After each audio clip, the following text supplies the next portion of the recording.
जय हिंद। देखिए ये खान सर का ये test number daily GK GS का 47 नंबर देखेंगे आज कंप्लीट। इससे पहले हम आपको 46 तक करा चुके। अगर आप नहीं देखे तो मेरे प्ले लिस्ट में जा करके देख सकते हैं। यह सब इसमें आपको जैसा पता है कि 50 प्रश्न रहता है, जिसमें जीके साइंस और करंट अफेयर भी रहता है। तो पूरी तरह से कम्प्लीटली रहता है, कहीं भी आपके जीएस वगैरह एग्जाम के लिए काफ़ी ज़्यादा हेल्पफुल हो जाता है। तो चलिए बिना समय को गवाए हुए हम लोग सीधे क्वेश्चन के ऊपर आते हैं। अगर आप मेरे चैनल्स पर नए हैं तो प्लीज़ चैनल्स को सब्सक्राइब कीजिए, लाइक कीजिए, दोस्तों में जरूर शेयर करें। तो चलिए अब पहला क्वेश्चन कह रहा है कि सूची 1 को सूची 2 से आपको क्या करना है कि यहाँ पे मिलान करना है। तो चलिए मिलान करते हैं। जैसे कि आपको दे रहा है मुंबई, तो मुंबई का ए का 2 से हो जाएगा। भारत का यह सबसे बड़ा बंदरगाह देखा जाता है। और याद रखिएगा मुंबई कौन सा द्वीप पर है, तो साल्सेट द्वीप पर स्थित है। उसी तरह से अगर आपको तो ये का आपका 2 से संबंधित हो गया। तो इसमें से ए और बी में देख लीजिए, यहाँ पे आपको दिख रहा है। बाकी ये तो 3 तो होगा नहीं, और ये डी नंबर भी आपका होगा नहीं, यानी कि 4 नंबर।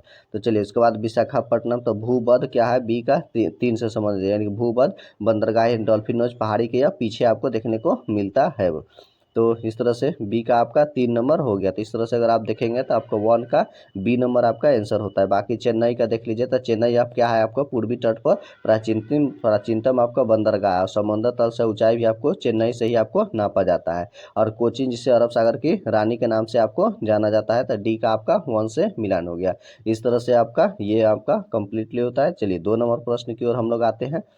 2 नंबर प्रश्न हम लोग का कह रहा है कि भूपृष्ठ के ऊपर की ओर बढ़ते हुए परतों को सही अनुक्रम के अनुसार मतलब कौन सा सही है। तो चलिए देखते हैं। तो इसका 2 का देखेंगे तो आपका आंसर बी हो जाएगा। पहले आपका क्षोभ मंडल होता है, उसके ऊपर में समताप होता है, उसके बाद मध्य मंडल, उसके बाद आपको बाह्य मंडल देखने को मिलता है। तो इस तरह से जानते हैं कि जैसे क्षोभ मंडल में तो आंधी तूफान वगैरह, बादल वगैरह, गरजना, ये सब आपको क्षोभ मंडल में ही होता है। और इसके अलावा समताप मंडल में 2 चीज़ होता है, जो कि एक एरोप्लेन उड़ता है, दूसरा आपको यहाँ पे ओजोन की परत आपको देखने को मिलता है। बाकी आपको बाह्य मंडल वगैरह में हाइड्रोजन और हीलियम की अधिकता होती है। और मध्य मंडल यानी कि आयन मंडल, तो उसमें आप देखेंगे उल्का पिंड वगैरह आपको चमकता है, रेडियो तरंगे वगैरह वहीं पे आपको देखने को मिलता है। तो इस तरह से देख लिया वायुमंडल का। चलिए 3 नंबर प्रश्न हम लोग का जैव विविधता से संबंधित है। यहाँ पे इसमें से कथन में कौन सा सही नहीं है, यानी कि गलत की पहचान करना है। यानी कि एक ही गलत होगा, बाकी 3 तो सही होगा। तो चलिए देखते हैं कि बायोडाइवर्सिटी शब्द का मतलब निर्माण मतलब वाल्टर जी रोजेन ने 1986 में किया हुआ था। तो ये आपका क्या है कि ऑप्शन सही है। बायोडाइवर्सिटी हॉट स्पॉट शब्द का निर्माण नॉर्मन मतलब मायर्स ने 1988 में आपको किया हुआ था। तो ये भी आपको क्या है कि आपका सही है। चलिए ऐसे क्षेत्र जो कि बायोडाइवर्सिटी हॉट स्पॉट यानी जैव विविधता संवेदनशील स्थल कहलाते हैं, जहां बहुत अधिक जैव विविधता होती है। तो ये भी आपका क्या है कि सही है। और विश्व में जैव विविधता 100 से अधिक संवेदनशील स्थलों की पहचान की गई है। तो यही आपका गलत है, क्योंकि 100 नहीं, लगभग कितना आपको 36 से अधिक संवेदनशील स्थलों की आपको पहचान किया गया है। तो इस तरह से अगर आप देखेंगे तो 3 का डी हो जाता है। बाकी आपको जैव विविधता दिवस याद रखिएगा, कहिए अब आपको 22 मई को आपको मनाया जाता है। जैव विविधता से संबंधित कार्टिजोना प्रोटोकॉल आपको मतलब लाया गया था। तो ये भी आपको याद रखना होगा। चलिए चौथा नंबर प्रश्न है कि फसल और उत्पाद को निम्नलिखित में से कौन सा युग में सही रूप से सुमेलित करना है, और सही उत्तर को यहाँ पे चुनना है। तो चलिए देखते हैं कौन कौन से। खाद्य फसल के रूप में आपको रागी आता है, यानी कि सही है, इसमें मोटे अनाज कहा जाता है। नगदी फसल के रूप में आपको पटसन हो गया, चाय वगैरह ये सब चीज़, तो ये ठीक है। ये भी रोपण फसल के रूप में आपका नारियल हो गया, तो ये भी रोपाई में होता है। यानी कि उपयुक्त में से देखेंगे तो आपका तीनों के तीनों आपका सही है, यानी कि 4 का आपका सी नंबर आपका आंसर हो जाता है।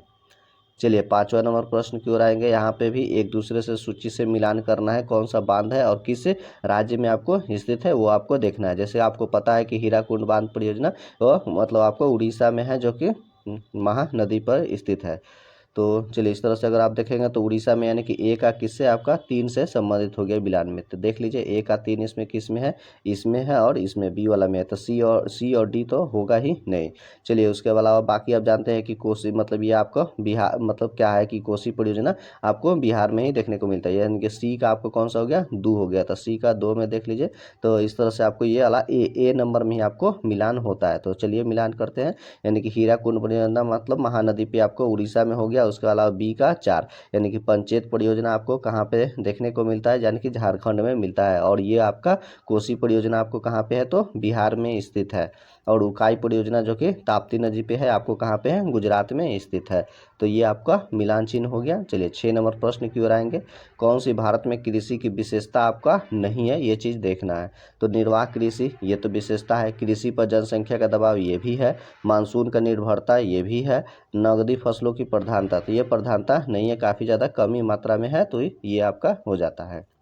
चलिए 7 नंबर प्रश्न की ओर आएंगे। तारों का टिमटिमाना निम्नलिखित में से किसके कारण आपका होता है, तो याद रखिए वह क्या है, तो वायुमंडलीय अपवर्तन के कारण ये आपका होता है। और तारों में कौन सा होता है, तो नाभिकीय संलयन अभिक्रिया आपको होता है। सूर्य भी क्या एक तरह का तारा ही है। चलिए आगे बढ़ते हैं। 8वां नंबर, कौन सा द्वीप समूह का हिस्सा न्यूजीलैंड का माना जाता है, तो याद रखिएगा जो कि एक द्वीप समूह का जो हिस्सा है न्यूजीलैंड का, तो याद रखिए वह पॉलिनेशिया के नाम से आपको जाना जाता है।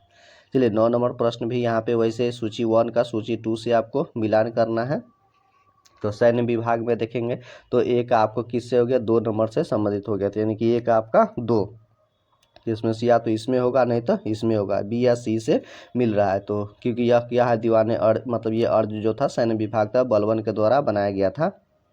तो इसके बाद विधि विभाग, तो विधि विभाग का याद रखिएगा दीवाने रिसाल के नाम से आपको जाना जाता था, यानी कि बी का आपका 1 हो गया। उसी तरह से पत्रचार विभाग, तो पत्रचार विभाग दीवाने इंसा के नाम से जाना जाता था, यानी कि सी का आपका 4, यानी कि आपका देखेंगे तो 9 का आपका सी नंबर आपका आंसर हो जाता है। उसी तरह से कृषि विभाग जो कि मोहम्मद बिन तुगलक के द्वारा बनाया गया था, तो दीवाने कोही यानी कि अमीर कोही, यानी कि ये क्या था, तो कृषि विभाग था। तो इस तरह से आपका मिलान आपका क्या हो गया कि सी नंबर हो जाता है 9 का। चलिए 10 नंबर प्रश्न की ओर आते हैं। 10 नंबर प्रश्न है हमसे कौन सा असत्य है, यानी कि मौर्य काल से आपके वास्तुकला से संबंधित आपको देखना है। तो चलिए बड़े पैमाने पर पत्थर इमारत बनाने का कार्य आपका आरंभ हुआ था मौर्य काल में, तो ये सही है। और पत्थर के स्तंभ राजस्थान से तैयार किए जाते थे, तो गलत बात है, गलत है, क्योंकि ये क्या राजस्थान से नहीं बल्कि यूपी से आपका चुनार से आपको क्या किया जाता था, इसके लाया जाता था। चलिए मौर्यकालीन मतलब शिल्पों के बौद्ध भिक्षुओं के निवास के लिए चट्टानों को काटकर गुफाएं बनाई जाती थी, तो ये भी सही है। और इस काल में पांडुरंग वाले बलुआ पत्थर का एक ही टुकड़े के बना हुआ स्तंभ से होता था, तो ये भी सही है। तो इसमें से 10 का आपका कौन सा हो गया, तो ये आपका बी नंबर यानी कि 2 आपका आंसर होगा। तो चलिए 11 नंबर प्रश्न है सूची 1 का सूची 2 से आपको मिलाने का कौन सा युद्ध किस संधि के तहत आपका समाप्त हुआ था, वो आपको देखना है। तो चलिए प्रथम कर्नाटक युद्ध किससे मतलब ये मिलान किससे सही है, तो प्रथम कर्नाटक युद्ध दे रहा है पांडिचेरी की संधि, तो गलत है। पहला कर्नाटक युद्ध याद रखिए वो किसके साथ हुआ था, तो एला सापल की संधि के तहत आपको समाप्त हुआ था। और दूसरा कर्नाटक युद्ध एला सापल की संधि, तो गलत है। दूसरा कर्नाटक युद्ध याद रखिए वो आपको पांडिचेरी संधि के तहत आपको समाप्त हुआ था। और तीसरा कह रहा है कि यहाँ पे तृतीय कर्नाटक युद्ध पेरिस के संधि के तहत समाप्त हुआ था, यानी कि ये वाला आपका एकदम सही है। तो इसमें से कि देवल देखेंगे तो केवल और केवल आपका 1 ही आपका सही होता है, यानी कि केवल 3 ही आपका सही है, बाकी 1 और 2 आपका गलत है। और इसमें ही आपका 2 आंसर मिल गया। प्रथम कर्नाटक युद्ध एला सापल की संधि, और दूसरा कर्नाटक युद्ध पांडिचेरी का, और तीसरा कर्नाटक युद्ध आपको क्या होगा कि पेरिस के संधि के तहत समाप्त हुआ था। चलिए यहाँ पे उसके बाद यहाँ पे फिर 12 नंबर प्रश्न है क्या है कि एक दूसरे से आपको मिलान करना है। 1773 के रेगुलेटिंग एक्ट में आपको क्या हुआ था, तो देख लीजिए 1 का 4 से संबंधित हो जाएगा, यानी कि 1 का 4।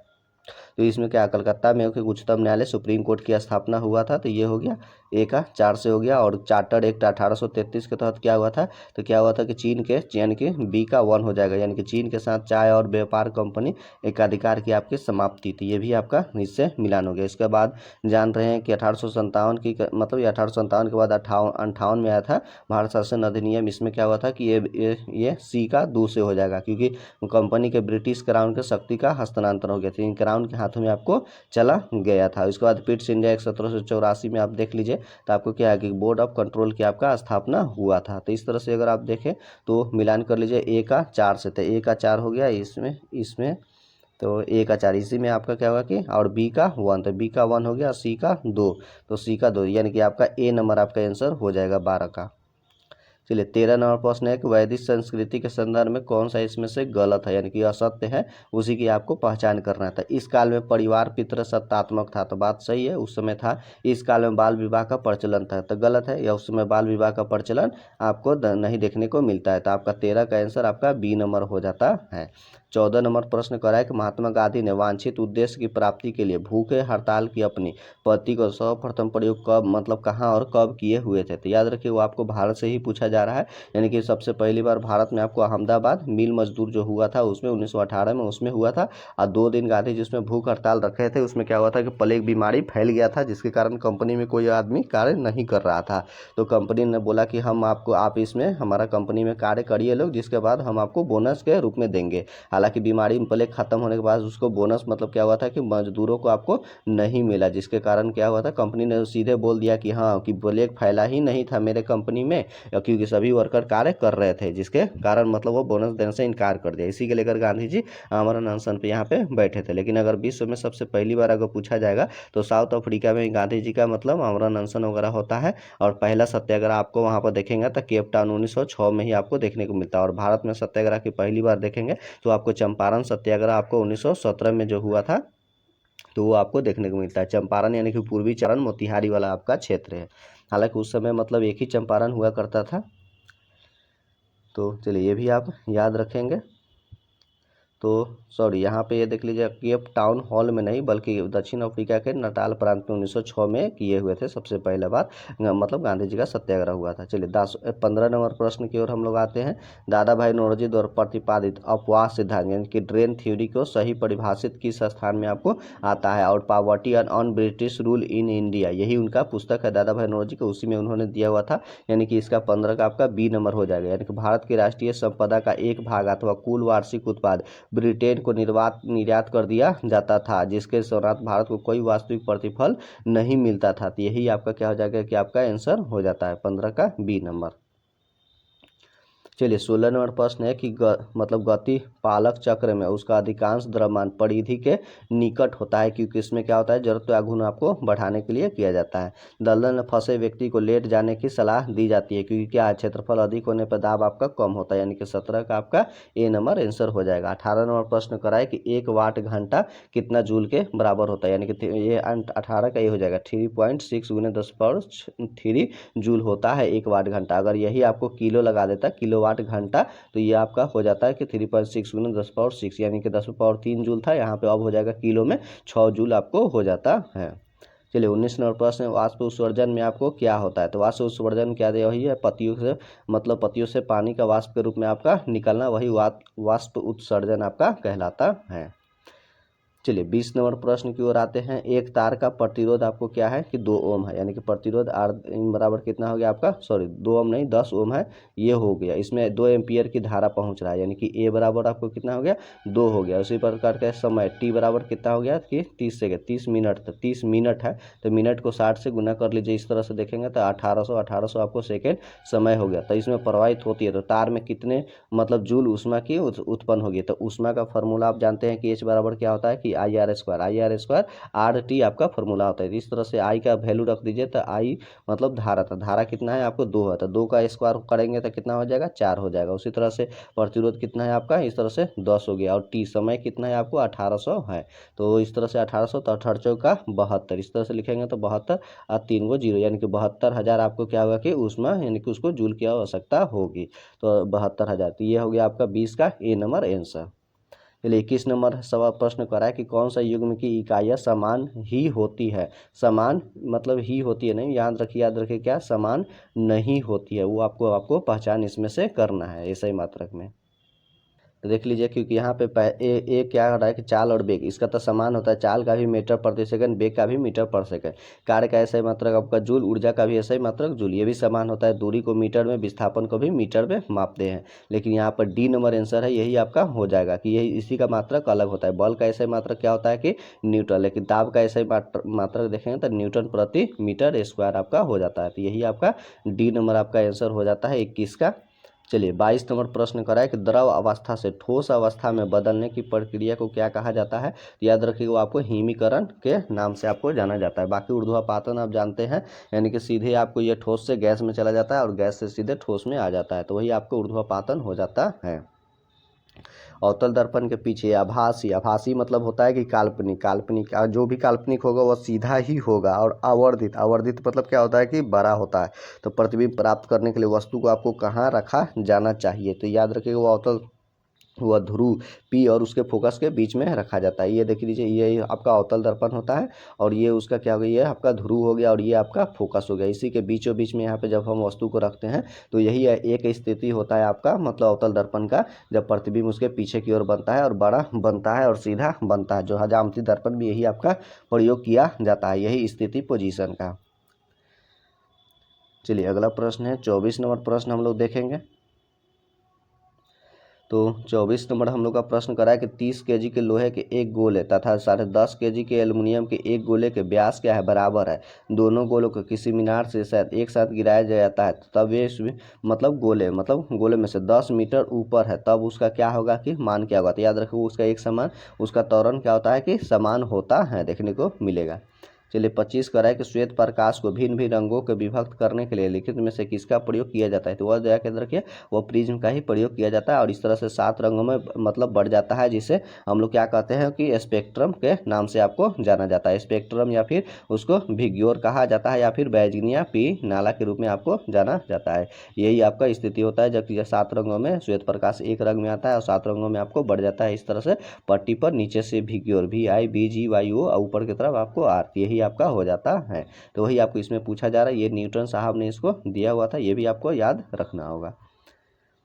चलिए 26 नंबर प्रश्न है कि निम्नलिखित में से संसद को संबोधित करने का अधिकार किसको प्राप्त है। तो याद रखें वह भारतीय एक महान्यायवादी है, अनुच्छेद 76 के तहत होता है और महान्याय मतलब और ये भाग ले सकता है, लेकिन आपको याद रखिएगा मत आपको नहीं दे सकते, यानी कि यह वोट नहीं दे सकता है महान्यायवादी। और यह अटॉर्नी जनरल भारत सरकार का सबसे बड़ा, यह इसको क्या कहा जाता है, न्यायविद यानी कि विधि अधिकारी के रूप में इसको जाना जाता है। 27 प्रश्न है कि कोई भी व्यक्ति राष्ट्रपति के रूप में चुने जाने के लिए तब तक अर्हताय नहीं होगा जब तक लिए भारत के नागरिक न हो। तो ये तो बात सही है, यानी कि योग्यता के बारे में आपको पूछा जा रहा है, जो कि अनुच्छेद आपको 58 में देखने को मिलता है और वह 35 वर्ष की आयु पूरी न किया हो, कर लिया हो, तो ये भी सही है। और लोकसभा का सदस्य चुने जाने की योग्यता रखता हो, तो ये भी हो। इसके अलावा भी संदर्भ में आयोजित अन्य आधारों पर भी इसका उल्लेख किया गया है। तो चलिए देखते हैं, वह भारत सरकार के अंतर्गत किसी लाभ के पद पर हो, तो लाभ के पद पर हो, तो ये बात तो सही है, तो वह उसके चल सकते हैं। यानी कि और याद रखिएगा लाभ का पद सरकारी जो कामकाज होता है जिसमें आप बहाली वगैरह होते हैं, वो आपको लाभ का पद जाना जाता है। बाकी आपका मुखिया है, विधायक है या फिर जो तरह के है, याद रखो वो लाभ का पद नहीं माना जाता है, तो ये आपका सही है। वह किसी राज्यसभा के किसी अंतर्गत किसी लाभ के पद पे हो तो वो भी आपको ये बन सकता है। वह भारत सरकार अथवा किसी राज्य सरकार के तहत आने वाले विषय के संबंध में किसी स्थानीय अन्य प्राधिकरण के अंतर्गत लाभ के पद पे हो तो वो भी वह बन सकता है राष्ट्रपति। लेकिन वह भारत सरकार अथवा किसी राज्य सरकार के अंतर्गत अत्यधिक वित्त पोषित यानी कि किसी अन्य संगठन यानी कि कोई विभाग वगैरह के अंतर्गत लाभ के पद पे हो तो वह स्थिति में राष्ट्रपति का चुनाव नहीं लड़ सकता है। यानी कि आपके इसमें 4 नंबर ऑप्शन नहीं होगा, बाकी 1 और 2 आपका मतलब चाहिए राष्ट्रपति बनने के लिए। तो 27 का आपका ए नंबर आंसर हो जाता है। चलिए 28 नंबर प्रश्न हम लोग का कह रहा है, 28 कह रहा है कि भारत के संदर्भ में लिखित कथनों पर विचार कीजिए। तो न्यायिक हिरासत का अर्थ होता है कि अभियुक्त संबंधित मजिस्ट्रेट की हिरासत में, और ऐसे अभियुक्ति को पुलिस स्टेशन के हवालात में रखा जाता है, न कि आपको जेल में रखा जाता है। तो गलत है, क्योंकि जब न्यायिक हिरासत में उसको ले ही लिया गया तो उसको 24 घंटे के बाद उसको क्या करना है कि उसके जेल में भेज देना है। तो ये आपका 1 नंबर देखेगा तो आपका ये गलत है। न्यायिक हिरासत के दौरान मामले के प्रभारी पुलिस अधिकारी न्यायालय के अनुमति के बिना संदिग्ध व्यक्ति से पूछताछ नहीं कर सकते। तो बात सही है, कोर्ट के आदेश के पश्चात ही व्यक्ति कैदी से आपको पूछा वगैरह जाता है। तो इस तरह से आपका 2 नंबर आंसर सही है। और इसमें आपसे कौन सा कथन आपका सही है यही आपका पूछा जा रहा है, तो केवल 2 ही आपका सही है। चलिए 29 नंबर प्रश्न की ओर हम लोग आते हैं। 29 कह रहा है एक व्यक्ति जो कि पूरी आयु क्षमता को हो 5 वर्ष से भारत के एक मतलब क्या है समुद्र पारीय नागरिक के रूप में पंजीकृत हो, या फिर भारतीय नागरिक के लिए आवेदन करने से पहले 1 वर्ष भारत में रह रहा हो, तो भारतीय नागरिकता कैसे आपको प्राप्त कर सकता है। तो याद रखिए वो पंजीकरण के द्वारा कर सकता है। हालांकि नागरिकता हम लोग ले सकते हैं 5 तरीका से, लेकिन नागरिकता आपका खत्म हो जाएगा। याद रखिएगा आपको 3 तरीका से आपको क्या होता है कि समाप्त हो जाता है। बाकी नागरिकता आपका एकल नागरिकता भारत में है, वो आपको ब्रिटेन से लिया गया है। चलिए अगला प्रश्न की ओर देखते हैं। यहाँ पे भी आपको क्या करना है कि मिलान ही करना है। 30 नंबर प्रश्न है। तो चलिए मिलान करते हैं। देखिए सुप्रीम कोर्ट के रीट संबंधित अधिकार, तो ये आप जानवे करते हैं, यानी कि अधिकार परीक्षा लेके ये आपको कितना है 32 में आपको देखने को मिलता है। तो सुप्रीम कोर्ट कोई मौलिक अधिकार से संबंधित 32 करता है, यानी कि ए का 3, तो ए का 3 हो गया। उसी तरह से उच्चतम न्यायालय के रीट अधिकार यानी कि हाई कोर्ट, तो हाई कोर्ट का जानवे करते हैं वो आपको 226 होता है, यानी कि आपका ए का 3 हो गया और बी का 4 हो गया, यानी कि आपका देख लीजिए ए नंबर आंसर हो जाता है। और उच्चतम न्यायालय अपने आदेश के निर्णय के पुनरावलोकन, तो पुनरावलोकन क्या हो गया कि 137 हो गया, तो ये आपका मतलब 2 नंबर इसका मिलान हो जाता है। डी का उच्चतम न्यायालय की स्थापना और उसका गठन कितना में है, आपको 124 में देखने को मिलता है। तो इस तरह से आपका यही है, याद रखिएगा। चलिए 31 नंबर प्रश्न की ओर आते हैं। कौन सा एक मध्य आय जाल शब्द का सबसे अच्छा वर्णन आपको करता है, तो वो आपको याद रखिएगा, वो आपका आंसर बी होगा, यानी कि तेजी से बढ़ती हुई अर्थव्यवस्था के मध्य स्तर तक स्थिर हो रही है और उच्च आय वाले देशों की श्रेणी में शामिल होने में आपको विफल हो रही है, वही आपको दर्शाता है। चलिए 32 नंबर आपको प्रश्न देखना है। कुजनेट से, साइमन कुजनेट्स के संबंध में राष्ट्रीय आय से जुड़ा हुआ है, उनसे कथन पर आपको विचार करना है और कौन मतलब कितने कथन आपका सही है ये आपको देखना है। तो चलिए साइमन कुजनेट को राष्ट्रीय आय के लेखांकन के लिए मानक स्थापित किए गए, जिससे कीनेसिएशन अर्थशास्त्र के विचारों को आगे बढ़ाने में आपको मदद मिली, तो ये आपका सही है 1 नंबर। कुजनेट वक्र जो होती है परिकल्पना करता है औद्योगिकरण करने वाले और राष्ट्रीय आय की असमानता में वृद्धि और उसके बाद गिरावट का अनुभव आपको करता है, तो ये भी आपका सही है, 2 नंबर भी सही है। चलिए कुजनेट वक्र ग्राफ को यू आकार के वक्र द्वारा दर्शाया जाता है, तो गलत है, यू आकार का नहीं बल्कि याद रखें उल्टा उल्टा इस तरह से यू आकार का आपको दर्शाया जाता है, ये आपका इस तरह का बनता है। तो यही आपका ये क्या है 3 नंबर आपका गलत है, तो 3 नंबर गलत है। लेकिन कथन को कह रहा है कि कितने कथन सही है, यानी कि 1 और ये 2, यानी कि 2 आपका सही है। इस तरह से अगर आप देखेंगे तो 32 का बी नंबर आपका आंसर सही हो जाता है। चलिए 33 नंबर प्रश्न है, लिखित कथनों पर ये भी यहाँ पे विचार करें। तो जैसे कि विचार करना है कि जीडीपी किसी विशेष वर्ष के दौरान अर्थव्यवस्था में उत्पादित सब सेवाओं का कुल बाजार मूल्य है, जिसमें उत्पाद पर कर और सब्सिडरी शामिल नहीं होती है, तो गलत है। इसमें क्या होता है कि सब्सिडरी और क्या होता है उत्पाद उसमें शामिल होते हैं, यानी कि 1 नंबर हमारा गलत है। चलिए सेकेंड ऑप्शन कह रहा है कि वास्तविक जीडीपी वृद्धि दर यह मापती है कि एक वर्ष के दौरान अर्थव्यवस्था में वस्तु और सेवा के उत्पादन वास्तविक भौतिक रूप में कितना आपका बढ़ा है, तो बात ये सही है। नाम मात्र के जीडीपी वृद्धि उत्पादन और कीमत दोनों ही वृद्धि के परिणाम स्वरूप आय में वृद्धि को मापने में मदद करती है, तो ये भी आपका सही है। तो कितने कथन सही है, तो 2 गो सही है, क्योंकि ये 1 हो गया और ये 2, यही 2 आपका सही है। तो इस तरह से आपको काउंट किया जाता है, एक नए तरह का यह ऑप्शन आपको हाल फिलहाल में देखने को मिला है। चलिए 34 नंबर प्रश्न है कि कथन पर भी यहाँ पे विचार करना है और गलत कथन की आपको पहचान करना है। तो देखते हैं, मिलान करते हैं। वास्तविक जीडीपी मुद्रास्फीति के प्रभाव को जोड़ने के बाद प्राप्त जीडीपी होती है, तो गलत है, जोड़ने से नहीं बल्कि क्या किया जाता है उसमें घटाने से आपको प्राप्त होती है, तो 1 तो गलत हो गया। तो वास्तविक और नाम मात्र के जीडीपी के बीच का अंतर वर्ष में क्या होता है मुद्रास्फीति के स्तर को आपको दर्शाता है, यानी कि टूट फूट वगैरह, तो ये आपको क्या होगा कि ये आप याद रखें 2 नंबर आपका क्या है कि एकदम सही है। तो केवल इसमें देखेंगे तो आपका 2 नंबर ही आपका गलत है, कौन सा गलत है, तो गलत की पहचान किया जा रहा है, इनकी केवल 1 ही आपका इसमें गलत है।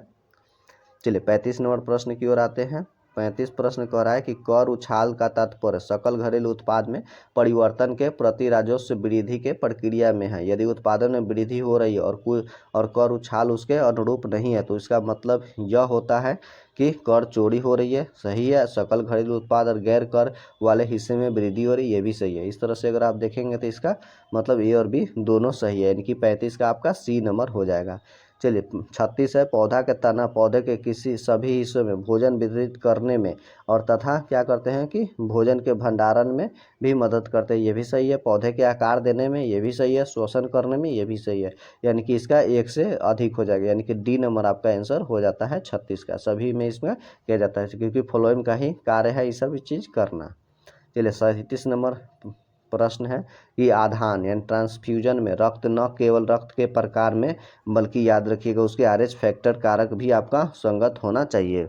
एक व्यक्ति का दूसरे व्यक्ति में रक्त चढ़ाया जाता है, तो ये चीज़ आपको आरएच फैक्टर का भी ध्यान में रखा जाता है। चलिए 38 नंबर प्रश्न है कि पीयूष ग्रंथि यानी कि पिट्यूटरी ग्रंथि जिसे हम लोग मास्टर ग्रंथि कहते हैं, यह कहाँ पे स्थित होता है, तो आपको मस्तिष्क में स्थित होता है। चलिए 39 है कि गर्भ में भ्रूण के विकास को जानने के लिए निम्नलिखित में से किस तरंगों का आपका प्रयोग किया जाता है। तो पाराश्रव्य मतलब पाराध्वनि तरंगों का प्रयोग किया जाता है, यानी कि अल्ट्रासाउंड मतलब यथी वेव का आपका प्रयोग किया जाता है। 40 नंबर प्रश्न करा है कि सार्वभौमिक स्वीकार यानी कि यूनिवर्सल एक्सेप्टर रक्त आपका कौन सा, यानी कि वह सर्वग्राही जिसे कहा जाता है। तो याद रखिएगा AB को, वो अभी AB में किसको कहा जाता है, तो AB पॉजिटिव वाला को आपको कहा जाता है। जबकि सर्वदाता यूनिवर्सल डोनर कौन होता है, तो याद रखिएगा O होता है। O में कौन सा होता है, तो निगेटिव वाला वो आपका होता है। तो ये भी आपको यहाँ से याद रखना होगा थोड़ा सा रिकॉल करके।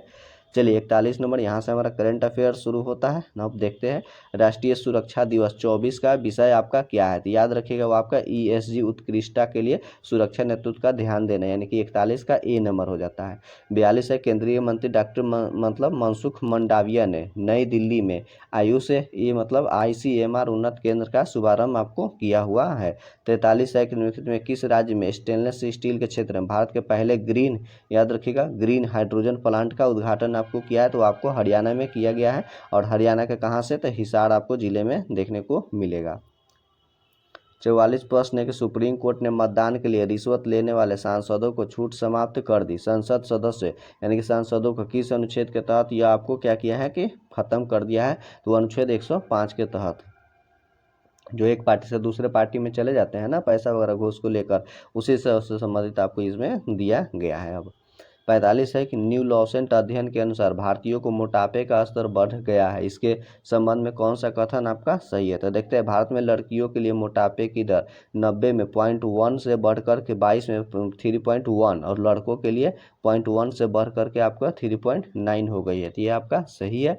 महिलाओं में मोटापे की दर 90 में 1.2 से बढ़कर 22 में 9.8 हो गई, जबकि पुरुषों में यह 90 से 0.5 से बढ़ कर क्या होगा 5.4 आपको हो गया है। तो ये भी आपका सही है। इस तरह से आपको देखेंगे तो 1 और 2 आपका दोनों के दोनों आपका सही है। चलिए 46 नंबर प्रश्न कह रहा है हम लोग का कि PKL सीजन 10 का खिताब मतलब किसने जीत लिया है। तो याद रखिएगा पुनेरी पल्टन ने आपको जीत लिया है। 47 नंबर प्रश्न है कि चेछू पोर्टल का संबंध में कौन सा किससे से संबंधित है, तो वो आपको देखेंगे।